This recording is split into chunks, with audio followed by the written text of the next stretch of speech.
യൂദിത്ത് 4-ാം അധ്യായം. യൂദ പ്രതിരോധത്തിന് ഒരുങ്ങുന്നു. ഇത്രയുമായപ്പോൾ അസീറിയ രാജാവായ നബുക്കദ്നേസറിൻ്റെ സർവ്വ സൈന്യാധിപൻ ഹോളോഫർണസ് ജനതകളോട് ചെയ്ത കാര്യങ്ങളും അവരുടെ ക്ഷേത്രങ്ങളെ കൊള്ളയടിച്ച് നശിപ്പിച്ച രീതിയും യൂദായിലെ ഇസ്രായേൽ ജനം അറിഞ്ഞു. അവൻ്റെ മുന്നേറ്റത്തിൽ അവർ അത്യന്തം ഭയപ്പെടുകയും ജെറുസലേമിനെയും തങ്ങളുടെ ദൈവമായ കർത്താവിൻ്റെ ആലയത്തെയും ഓർത്ത് പരിഭ്രമിക്കുകയും ചെയ്തു. അവർ പ്രവാസത്തിൽ നിന്ന് മടങ്ങിയെത്തിയിട്ട് കുറച്ചുകാലമേ ആയിരുന്നുള്ളൂ.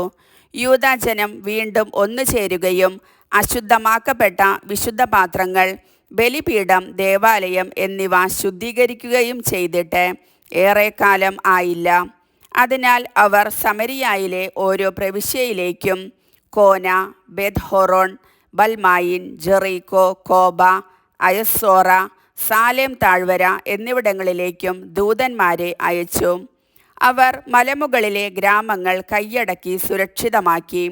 ഭക്ഷ്യവിഭവങ്ങൾ സംഭരിച്ച് യുദ്ധത്തിനൊരുങ്ങി. കൊയ്ത്തു കഴിഞ്ഞതേ ഉണ്ടായിരുന്നുള്ളൂ.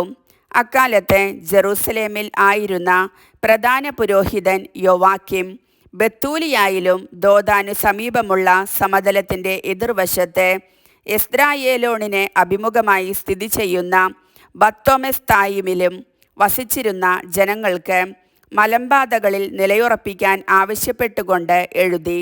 കാരണം ഇവയിലൂടെ യൂദ ആക്രമിക്കപ്പെടാം. എന്നാൽ പാത ഇടുങ്ങിയതാണ്. കഷ്ടിച്ച് 2 ആളുകൾക്ക് കടക്കാനുള്ള വീതി മാത്രമേയുള്ളൂ. അതിനാൽ കടക്കാൻ ശ്രമിക്കുന്ന ആരെയും നിഷ്പ്രയാസം തടഞ്ഞു നിർത്താം.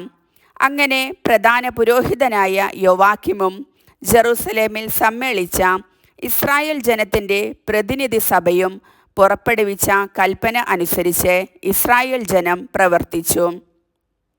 ഇസ്രായേലിലെ ഓരോരുത്തരും തീഷ്ണതയോടെ ദൈവത്തെ വിളിച്ചപേക്ഷിക്കുകയും കഠിനമായി ഉപവസിച്ച് തങ്ങളെ തന്നെ എളിമപ്പെടുത്തുകയും ചെയ്തു. അവരും ഭാര്യമാരും കുട്ടികളും കന്നുകാലികളും അവിടെ വസിക്കുന്ന വിദേശികളും കൂലിവേലക്കാരും വിലയ്ക്കു വാങ്ങിയ അടിമകളും എല്ലാവരും ചാക്കൊടുത്തു. ജെറുസലേമിലുണ്ടായിരുന്ന ഇസ്രായേലിലെ എല്ലാ പുരുഷന്മാരും സ്ത്രീകളും കുഞ്ഞുങ്ങളും ദേവാലയത്തിൻ്റെ മുൻപിൽ സാഷ്ടാംഗം പ്രണമിച്ചു. അവർ തലയിൽ ചാരം വിതറി തങ്ങളുടെ ചാക്കുവസ്ത്രം കർത്താവിൻ്റെ മുൻപിൽ വിരിച്ചു. ബലിപീഠത്തിനു ചുറ്റും ചാക്കുവസ്ത്രം നിരത്തി.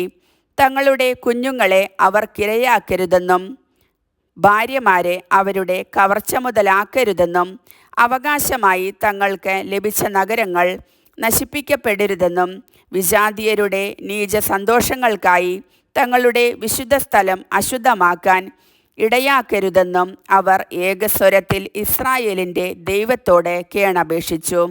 കർത്താവ് അവരുടെ പ്രാർത്ഥന കേട്ടു, അവരുടെ ക്ലേശങ്ങൾ കാണുകയും ചെയ്തു. യൂദയായിലും ജെറുസലേമിലുമുള്ള ജനം സർവശക്തനായ കർത്താവിൻ്റെ വിശുദ്ധ മന്ദിരത്തിനു മുൻപിൽ അനേക ദിവസം ഉപവസിച്ചു. പ്രധാന പുരോഹിതൻ യോവാക്കിമും കർത്താവിൻ്റെ മുൻപിൽ ശുശ്രൂഷ ചെയ്യുന്ന എല്ലാ പുരോഹിതന്മാരും ചാക്കുടുത്ത് അനുദിന ദഹനബലികൾ അർപ്പിക്കുകയും ജനത്തിൻ്റെ നേർച്ചകളും സ്വാഭീഷ്ട കാഴ്ചകളും സമർപ്പിക്കുകയും ചെയ്തു. അവർ തലപ്പാവുകളിൽ ചാരമണിഞ്ഞ് ഇസ്രായേൽ ഭവനത്തെ കാരുണ്യപൂർവ്വം കടാക്ഷിക്കണമെന്ന് കർത്താവിനോട് ഉറക്കെ വിളിച്ചപേക്ഷിച്ചു. കർത്താവിൻ്റെ വചനം.